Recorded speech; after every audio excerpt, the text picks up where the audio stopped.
ಸೇವಾ ಚಟುವಟಿಕೆಯನ್ನು ಕೂಡ ಒಂದು ಪ್ರೊಫೆಷನಲ್ ಆಗಿ ನಡೆಸ್ಕೊಂಡು ಹೋಗ್ಬೇಕಾಗಿರ್ತಕ್ಕಂಥ ಅವಶ್ಯಕತೆ ಇದೆ. ಇವಾಗ ಸೇವಾ ಭಾವನೆಯಿಂದನೇ ಎಲ್ಲದನ್ನು ನಡೆಸಲಿಕ್ಕಾಗಲ್ಲ.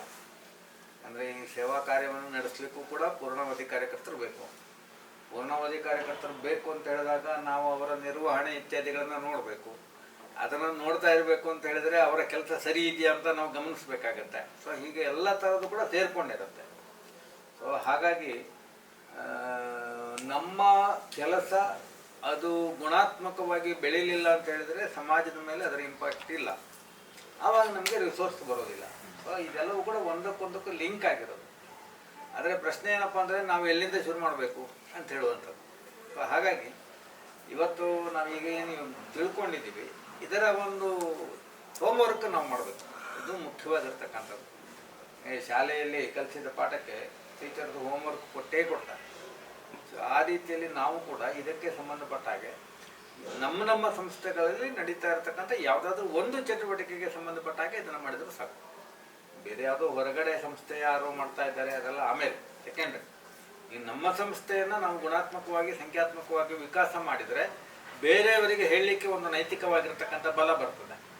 ಆ ಹಿನ್ನೆಲೆಯಲ್ಲಿ ನಮ್ಮ ಚಟುವಟಿಕೆಯಲ್ಲಿ ನಮ್ಮ ಸಂಸ್ಥೆಯಲ್ಲೂ ಕೂಡ ಹಲವು ಥರದ ಚಟುವಟಿಕೆಗಳು ನಡೀತಾ ಇರ್ತದೆ. ಈಗ ಬೆಳಗ್ಗೆ ಕೇಳಿದ್ರು ನಿಮ್ದು ಎಷ್ಟು ಚಟುವಟಿಕೆ ನಡೀತದೆ. ಈ ಹಿಂದೂ ಸೇವಾ ಪ್ರತಿಷ್ಠಾನದಲ್ಲಿ ಸುಮಾರು ಒಂದು 13-14 ಥರದ ಚಟುವಟಿಕೆಗಳು ನಡೀತಾ ಇದೆ. ಬೇರೆ ಬೇರೆ ಥರದ್ದು ಎಲ್ಲವೂ ದೊಡ್ಡದೇ ಮಾತ್ರ. ಸೊ ಅದಕ್ಕಾಗಿ ಆ ಥರ ಯಾವುದಾದ್ರೂ ಒಂದೊಂದು ಚಟುವಟಿಕೆಗಳನ್ನ ಇಟ್ಕೊಂಡು ಇದಕ್ಕೆ ಸಂಬಂಧಪಟ್ಟ ಹಾಗೆ ಹೇಗೆ ಮಾಡಬೇಕು ಅಂತ ಒಂದು ಯೋಚನೆ ಮಾಡಬೇಕು. ಎರಡನೇದೇನು, ಇದೊಂದು ರೀತಿಯಲ್ಲಿ ಬರೀ ಟೇಬಲ್ ವರ್ಕು. ನಾನು ಹೇಳೋದು ಫುಟ್ ವರ್ಕ್ ಏನು, ಅಲ್ಲಿ ಸಂಸ್ಥೆಯಲ್ಲಿ ನೋಡ್ಲಿಕ್ಕೆ ಹೋದಾಗ ನಮ್ಗೆ ಏನು ಕಾಣ್ಲಿಕ್ಕೆ ಸಿಗುತ್ತೆ ಅದನ್ನು ಯಾವ ರೀತಿಯಲ್ಲಿ ಪರಿವರ್ತನೆ ಮಾಡೋದು, ಅದು ಇನ್ನೊಂದು ಕೆಲಸ. ಅದು ವ್ಯಾವಹಾರಿಕವಾಗಿ ಅದಕ್ಕೂ ಕೂಡ ನಾವು ಪ್ರಯತ್ನ ಮಾಡ್ತಾ ಹೋಗ್ಬೇಕು.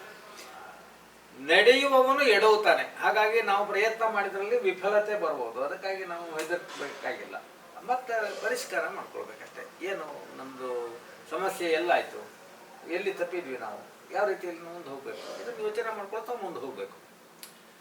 ತಪ್ಪು ಆಗಿದೆ ಅಂತ ಹೇಳುವಂಥದ್ದು ಗೊತ್ತಾಗಿ ಅದನ್ನು ನಾವು ಗುರುತಿಸಿಕೊಳ್ಳುವಂಥದ್ದು ಇದೆಯಲ್ಲ, ಇದು ಕೂಡ ಪ್ರೋಗ್ರೆಸ್ಸಿನ ಒಂದು ಭಾಗನೇ.